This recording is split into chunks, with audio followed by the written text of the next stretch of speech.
Olá, eu sou Maclin Almeida e junto com a minha colega Ana Carolina Nascimento, nós que somos residentes do programa Residência Pedagógica, iremos conversar um pouco com vocês sobre a literatura afro-brasileira. E o que é a literatura afro-brasileira?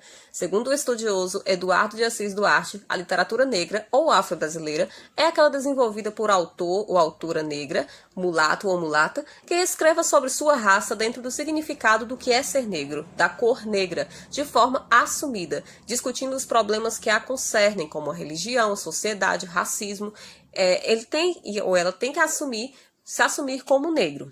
Será negra uma literatura feita por negros ou descendentes assumidos de negros e, como tal, reveladora de visões de mundo, de ideologias e do modo de realização, como, por exemplo, questões sociais, históricas ligadas à negritude, também as questões culturais. Segundo Proença, né, outro estudioso filho, que escreveu isso em 1988, página 78.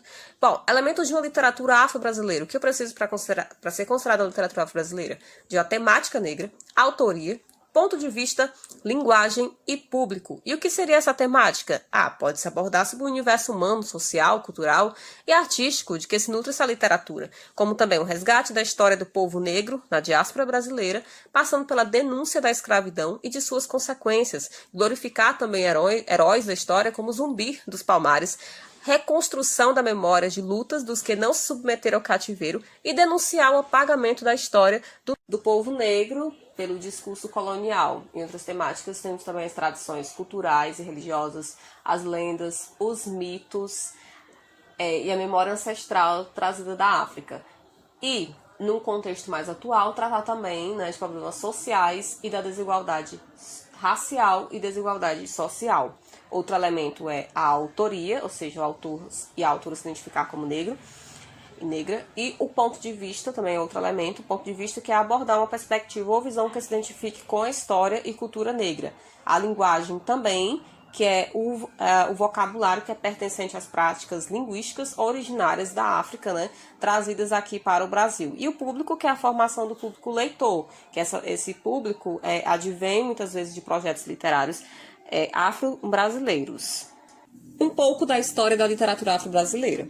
Para o estudioso Proença Filho, no ano de 2004, ele escreveu que a literatura do negro no Brasil teve alguns pioneiros que foram o poeta irônico, Luiz Gama, que nasceu em 1850 e faleceu em 1882, era filho de africana como nobre baiano. Ele foi o primeiro a falar em versos de amor por uma negra.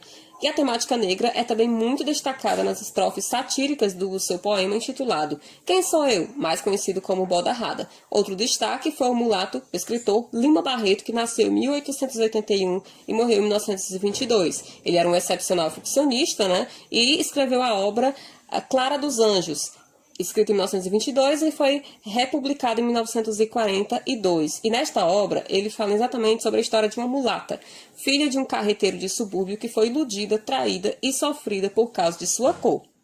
Mas o posicionamento engajado da literatura negra só começou a corporificar efetivamente a partir das vozes precursoras dos anos 1930 e 1940 e ganha força a partir de grupos de escritores assumidos ostensivamente como negros ou descendentes de negros, nos anos de 1970. Nesse ano de 1970 foi que surgiram os cadernos negros. Esses escritores escreviam nos cadernos negros que até hoje permanece. E no curso da década de 1980, preocupados com marcar em suas obras a afirmação cultural da condição negra na realidade brasileira, as vozes continuam nos anos de 1990 e na atualidade, embora com menor presença na repercussão pública. Por isso que eu vou falar em seguida sobre os Cadernos Negros, esse projeto literário, de vários escritores e escritoras negras, e também falarei um pouco sobre o Solano Trindade, que foi um militante negro escritor muito importante, e biografia de Solano Trindade, esse importante poeta afro-brasileiro e também influente no movimento cultural negro como um todo. Nome completo: Francisco Solano Trindade, nasceu no bairro São José, em Recife, Pernambuco, em 24 de julho de 1908.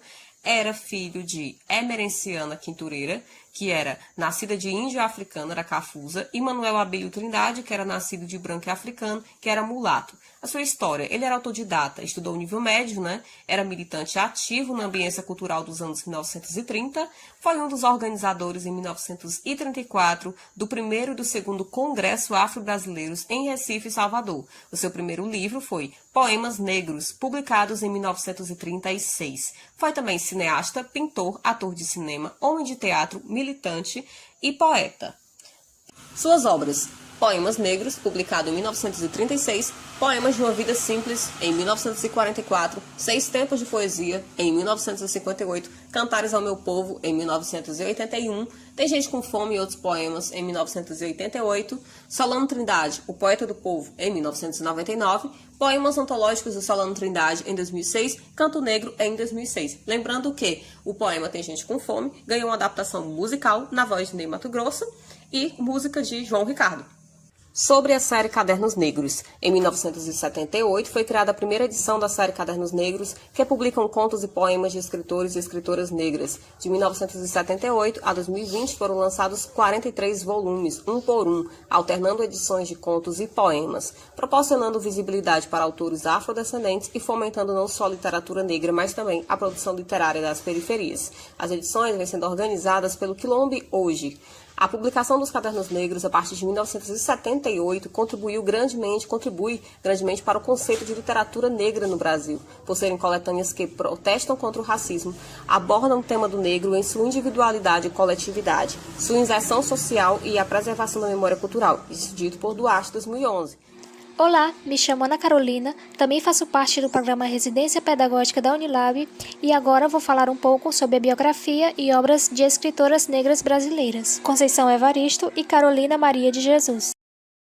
Maria da Conceição Evaristo de Brito nasceu em Belo Horizonte, em 29 de novembro de 1946. Conceição pegou gosto pela literatura e escrita desde quando sua mãe, Dona Joana, após o trabalho, reservava um tempo para contar histórias aos filhos. Conceição conseguiu realizar seu sonho de se tornar uma escritora quando migrou para o Rio de Janeiro na década de 70 e posteriormente fez graduação em letras, mestrado em literatura brasileira e doutorado em literatura comparada.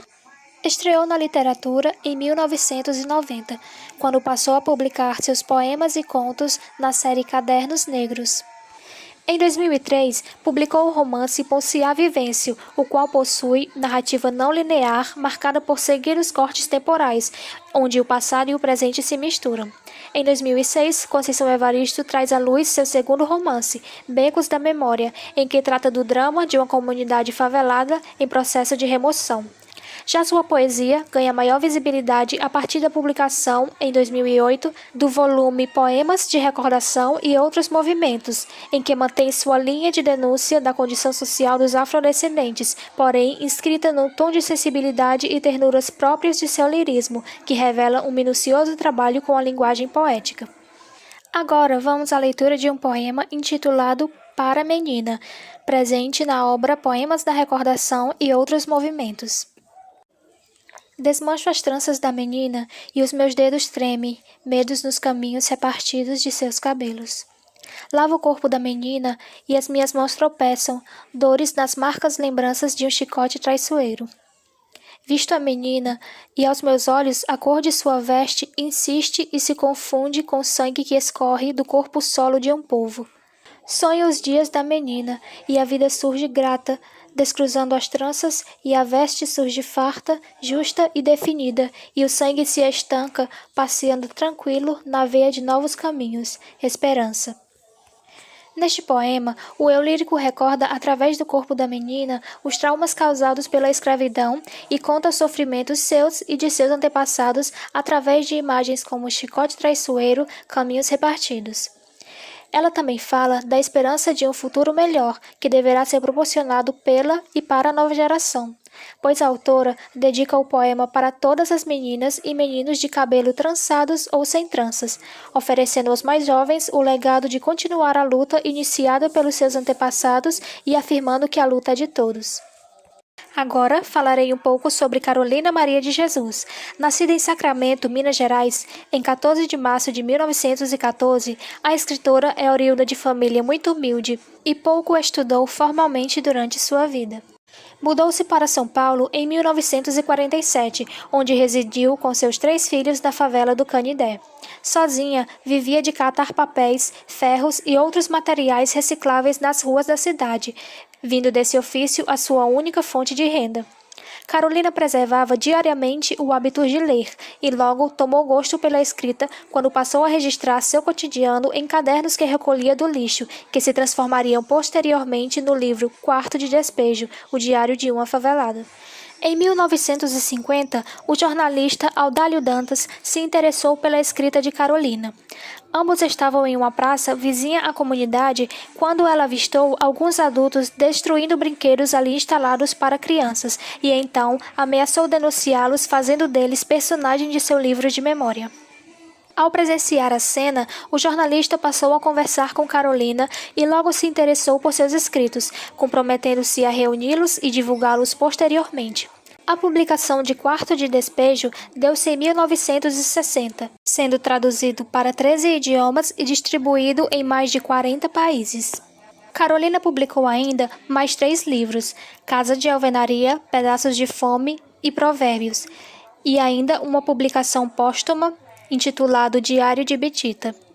A autora faleceu em 1977 em um pequeno sítio na periferia de São Paulo, quase esquecida pelo público e pela imprensa.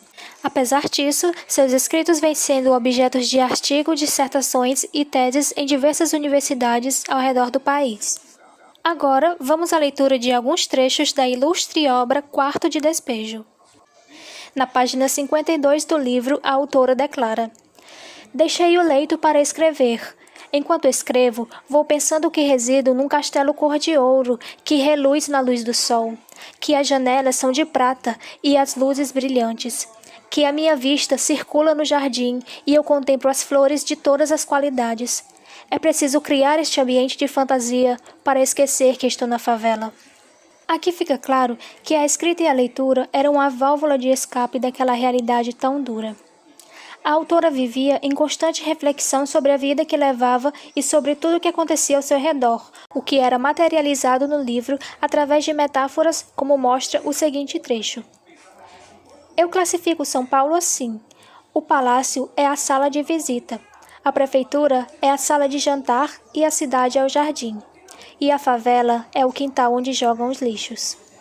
Em meio àquele contexto de sofrimento e peleja, Carolina conseguia juntar forças quando pensava no futuro dos filhos e quando visualizava o seu maior sonho, sair da favela para um lugar melhor.